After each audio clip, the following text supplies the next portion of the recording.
찬송가 545장으로 찬송하겠습니다. 545장 찬송입니다.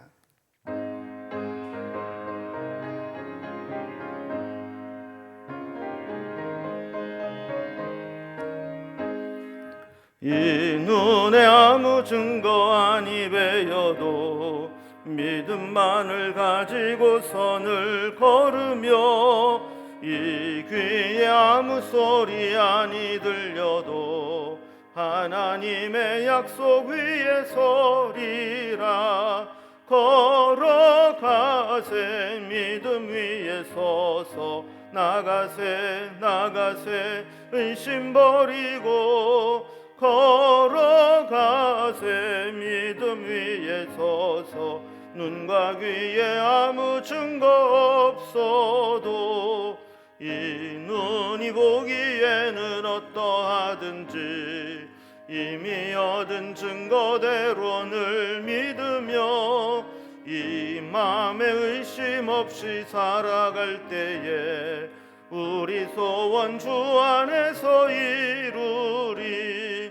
걸어가세 믿음 위에 서서 나가세 의심 버리고 걸어가세 믿음 위에 서서 눈과 귀에 아무 증거 없어도 주님의 거룩함을 두고 맹세한 주 하나님 아버지는 참 미쁘다.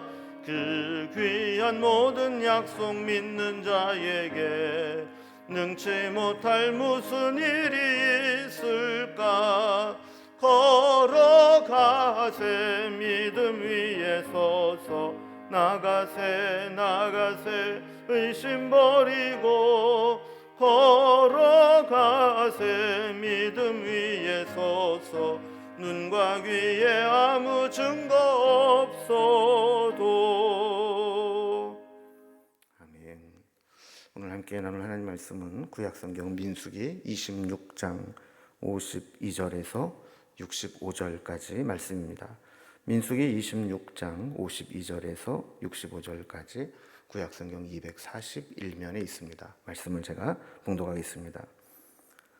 여호와께서 모세에게 말씀하여 이르시되 이 명수대로 땅을 나눠 주어 기업을 삼게 하라.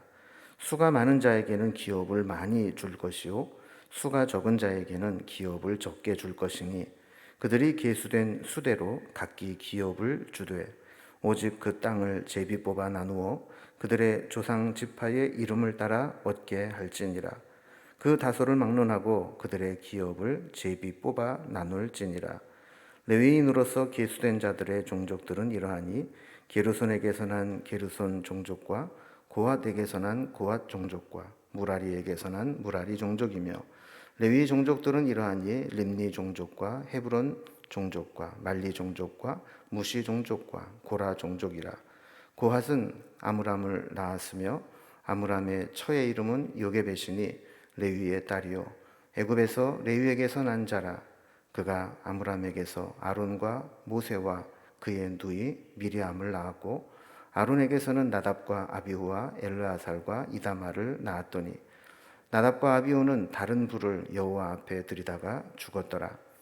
1개월 이상으로 계수된 레위인의 모든 남자는 23,000명이었더라. 그들은 이스라엘 자손 중 계수에 들지 아니하였으니 이는 이스라엘 자손 중에서 그들에게 준 기업이 없음이었더라. 이는 모세와 제사장 엘르아살이 계수한 자라. 그들이 여리고 맞은편 요단 가 모압 평지에서 이스라엘 자손을 계수한 중에는 모세와 제사장 아론이 시내 광야에서 계수한 이스라엘 자손은 한 사람도 들지 못하였으니 이는 여호와께서 그들에게 대하여 말씀하시기를 그들이 반드시 광야에서 죽으리라 하였음이라. 이러므로 여분네의 아들 갈렙과 눈의 아들 여호수아 외에는 한 사람도 남지 아니하였더라. 아멘. 우리가 어제 살펴본 민수기 26장 앞부분은 두 번째 인구조사를 했던 내용입니다. 오늘 본문은 인구조사를 한 결과로 가나안 땅에 들어가서 살게 될 땅을 어떻게 분배하고 지파별로 얻게 할 것인가에 대한 원칙을 말씀을 통해 주십니다. 즉 다시 말하면 앞으로 다가올 미래에 그 땅을 정복하고 들어가 살게 될 때 분배를 하기 위해서 그 자료로 인구 조사를 하게 했다라는 것입니다. 또한 조사된 인구 조사를 통해서 1차 인구 조사에서 계수되었던 사람은 오직 여호수아와 갈렙만 들어가게 하셨다라는 사건을 또 첨가해 두고 있습니다. 이것은 이제 과거의 불순종의 결과를 다시 기억하게 하면서 우리가 하나님 앞에 순종하는 것이 얼마나 중요한가를 알게 하시는 것이죠. 그리고 중간에 보면 레위 지파에 대한 규정을 따로 주셨습니다. 레위 지파는 인구 조사를 할 때 그 계수한 인구의 조사의 수에 들어가지 못하고 아울러 가나안 땅에 들어가서도 땅을 기업으로 받지 못할 것이다라는 말씀을 주십니다. 거기에 대한 이유는 이따 본문에 다시 살펴보겠습니다. 자, 이렇게 오늘 본문은 인구조사를 두 번째 했던 인구조사를 마무리하면서 인구조사가 과거의 그들의 범죄와 불순종이 인구조사 결과로 어떻게 나타났는지, 그리고 그것이 미래에 땅을 분배받는데 어떤 자료로 사용되는지 하는 것들과 연관되어 있음을 보여주고 있습니다. 오늘 본문을 단락별로 좀 내용을 구분을 해보면, 먼저 52절에서 56절까지는 인구조사한 것을 바탕으로 해서 땅을 분배해라라는 이제 가나안 땅에 들어가서 땅 분배에 대한 원칙을 말씀해 주십니다. 그리고 중간에는 이제 레위 지파에 대한 이야기를 하는데, 레위 지파는 계수하지 않았고 또 그들에게 줄 기업도 없다. 그러면서 이 레위 지파 중에서 있었던 중요한 사건들 몇 가지를 소개하는 내용으로 되어 있습니다. 그리고 마지막 63절에서 65절까지는 인구조사를 마무리하면서 인구조사의 결론으로 인구조사를 통해서 우리가 어떤 교훈을 얻게 되는지 말씀하고 있습니다. 이제 단락별로 살펴봅니다. 먼저 첫 번째로 앞부분에 인구조사를 한 내용을 바탕으로 해서 앞으로 가나안 땅에 들어가게 되면 땅을 분배하는데 어떤 원칙으로 땅을 분배하게 되는지 말씀합니다. 그래서 52절부터 56절까지 이렇게 땅 분배에 대한 말씀을 하는데, 이분 두 가지 원칙을 이야기합니다. 첫 번째 이 기준은 인구수에 비례해서 분배하라라는 겁니다. 53절을 보면 이 명수대로 땅을 나누어 주어 기업을 삼게 하라 그랬습니다. 첫 번째 기준은 이렇게 지파의 인구수에 비례해서 땅을 기업으로 분배하라라는 것이죠. 그래서 54절의 말씀과 같이 수가 많은 지파는 기업을 많이 주고 또 인구수가 적은 지파는 기업을 적게 받을 수밖에 없다라는 겁니다. 그리고 이제 땅 분배에 대한 두 번째 기준은 그 땅을 제비 뽑아서 나누어 주라 하는 겁니다. 55절에 보면 오직 그 땅을 제비 뽑아 나누어 그들의 조상 지파의 이름으로 얻게 하라 그랬습니다. 분배의 대원칙은 제비를 뽑는 것입니다.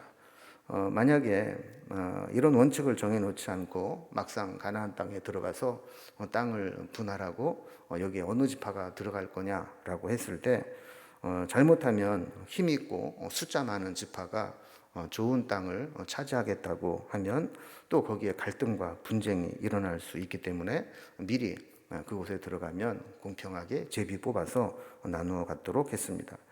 자, 그리고 그 땅은 조상 지파의 이름으로 분배하라 그랬습니다.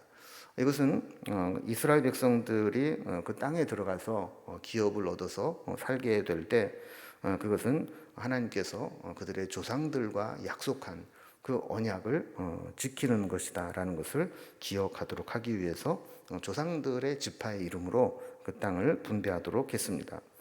56절에서도 보면 그 다소를 막론하고 그들의 기업을 제비 뽑아 나누라 그랬습니다. 근데 우리가 이 두 가지 원칙이 있었다고 그랬죠. 하나는 인구수에 비례해서 땅을 분배해라. 두 번째 원칙은 제비 뽑아서 그 땅을 나누어 가져라 그랬는데, 이 두 가지 기준이 사실은 이제 상충하는 것처럼 보일 수 있습니다. 숫자대로 비례해서 땅을 기업으로 주든지 아니면 제비를 뽑아서 땅을 얻게 하든지 둘 중에 하나를 해야 맞을 것 같은데, 이 두 가지가 항상 같다라고 일치한다고 볼 수 없는 것이죠. 그러나 하나님은 그 땅을 분배해 놓고 제비를 뽑으면 하나님께서 그 제비 뽑는 것을 통해서 공정하게 분배하시겠다라는 것을 의미하는 겁니다. 우리는 가끔 하나님이 하시는 일들을 인정하지 못할 때가 있습니다. 그런 하나님은 제비 뽑는 것을 통해서도 하나님의 공의를 나타내시고 공평하게 분배하시겠다라는 겁니다. 그래서 이 제비를 뽑는다는 것은 사실은 우연을 가정하고 운처럼 이렇게 어떤 랜덤으로 뭐가 걸릴지 모르는 상태에서 복불복으로 생각하기 쉽지만, 사실은 성경에서는 중요한 일이 있을 때마다 제비를 뽑도록 했고, 이 제비를 뽑는다는 것은 제비를 뽑는 결과가 하나님의 섭리를 인정하는 것이라고 고백할 때 가능한 일이었던 것이죠. 그래서 하나님이 제비를 뽑아 역사하시고, 하나님이 알아서 숫자에 맞춰서 각 지파 형편에 맞게 주신다는 것을 받아들일 때 이 제비 뽑는 것을 인정할 수 있는 것이죠. 그래서 하나님은 이렇게 미리 땅을 분배하는 원칙들을 정해 놓으시면서 앞으로 행여라도 가나안 땅에 들어가서 같은 민족끼리 지파별로 갈등과 분쟁이 일어나지 않도록 이런 땅 분배에 대한 기준과 원칙을 미리 정해 두셨다라는 것입니다. 자, 두 번째로 레위 지파에 대한 이야기를 하게 됩니다. 57절에서 62절까지 레위 지파에 대한 이야기를 하는데, 먼저 이 레위의 아들들로부터 이 종족들이 생겨납니다. 그래서 레위는 야곱의 12아들 중에 하나 아닙니까? 이 레위가 아들을 3명을 낳습니다. 이게 게르손, 고핫, 무라리, 이렇게 3명을 낳게 되는데, 57절에 보면 레위의 아들을 따라서 게르손의 종족들은 게르손 종족, 또 고핫에게서 난 자들은 고핫 종족, 그리고 무라리에게서 난 자들은 무라리 종족으로 이야기를 합니다. 그리고 그 다음에 보면 그들로부터 파생된 몇몇 종족들이 있다. 그래서 림니, 헤브론, 말리 이런 종족들이 있었다라는 것들을 소개하게 되죠. 자, 그리고 58절에 보면 고핫의 아들로 아므람을 소개합니다. 왜 이렇게 소개를 하냐면 이들 중에서 모세와 아론과 같이 중요한 인물이 나오기 때문에 설명을 했습니다. 그래서 마지막 부분에 보면 아므람이 등장을 하죠. 그리고 59절에 보면 아므람이 아내 레위 사람 요게벳을 통해서 아론과 모세와 미리암을 낳았다. 이런 이제 소개를 하게 됩니다. 아마도 주요 인물이기 때문에 따로 이렇게 소개를 하는 것 같습니다. 60절에 보면 아론이 대제사장직을 받게 되고 자식들에게 물려지게 되는데, 아론에게 4명의 아들이 있었다고 소개합니다. 나답, 아비후, 엘르아살, 이다말 이렇게 되죠. 근데 61절에 보면 그 4명의 아들 중에서 위에 나답과 아비후는 다른 불로 여호와 앞에 들이다가 죽었다라는 사건을 첨가합니다. 굳이 이렇게 지나간 과거의 상처를 상기시키는 이유는 하나님을 섬기는 제사장의 직분이 얼마나 좀 무게 있는 막중한 사명인가를 깨닫게 하면서 그들의 조상들이 범했던 똑같은 실수를 반복하지 않도록 하기 위해서 경계의 말씀으로 주시는 겁니다. 그래서 비록 하나님의 기업으로 삼는 레위인이라 할지라도 저들이 하나님을 섬기는 일에 있어서 소홀히 하거나 경홀히 여기거나 또 함부로 행해서는 안 된다라는 것을 잊지 않고 기억하게 하는 것이죠. 우리도 마찬가지입니다. 주님을 섬김에 있어서 긴장을 풀지 말고 하나님이 원하신 대로 말씀대로 거룩함을 지키며 살아야 합니다. 62절에 보면 이 레위 지파는 1차 인구조사 때와 마찬가지로 그때 지파별로 계수하는데 인구에 합산되지 않았습니다. 뿐만 아니라 그들은 땅을 분배할 때도 자기의 기업이 없었다라고 이야기를 합니다. 그 이유는 이 레위 지파는 하나님께서 그들의 기업이 되어 주시기 때문이다라고 말씀을 하는 거죠. 그런데 아무리 레위인들이 하나님을 기업으로 삼고 살아도 하늘만 바라보고 살 수는 없지 않습니까? 이 땅에 살아가는데 생계를 위해서 최소한의 필요한 것들은 얻게 했는데, 하나님께서 이 레위인들을 율법을 통해서 제도적으로 그들의 생활을 보장하게 해주었습니다. 민수기 18장 24절에 보면 이 레위 지파들은 이스라엘 자손들이 여호와께 거제로 드리는 11조를 레위인들에게 기업으로 주게 했습니다. 그래서 그것은 다 레위인들이 먹고 살도록 했던 거죠. 뿐만 아니라 돈벌이가 아니더라도 최소한의 주거지는 또 필요했죠. 그래서 35장 6절과 7절에 보면 12지파로부터 제공받은 48개의 성읍에서 레위인들이 거주하고 생활하게 했습니다. 그래서 도피성으로 제정된 6개의 성읍과 그 외에 42개의 성읍 합해서 총 48개 성읍을 레위인들에게 주고 그 성읍에 딸린 초장도 함께 주어서 그들이 기르는 양이라든지 가축들을 먹일 수 있도록 그렇게 해 주었습니다. 그러면 이거를 보면 레위인들에게 하나님이 친히 기업이 되어 주시고 또 땅을 이 땅에서 유업으로 받지 못하게 하면서 오직 하나님만 섬기고 하나님만 의지하고 살도록 하신 것을 보게 됩니다. 우리도 마찬가지입니다. 우리 자녀들에게 뭔가 이 땅에 속한 것, 물질, 재산, 또 출세하는 기반 이런 것들을 유산으로 남겨주려고 애를 쓰지만 정말 우리에게 중요한 것은 우리 자녀들이 하나님을 향한 온전한 믿음을 유산으로 또 가문의 기업으로 물려줄 수 있어야 합니다.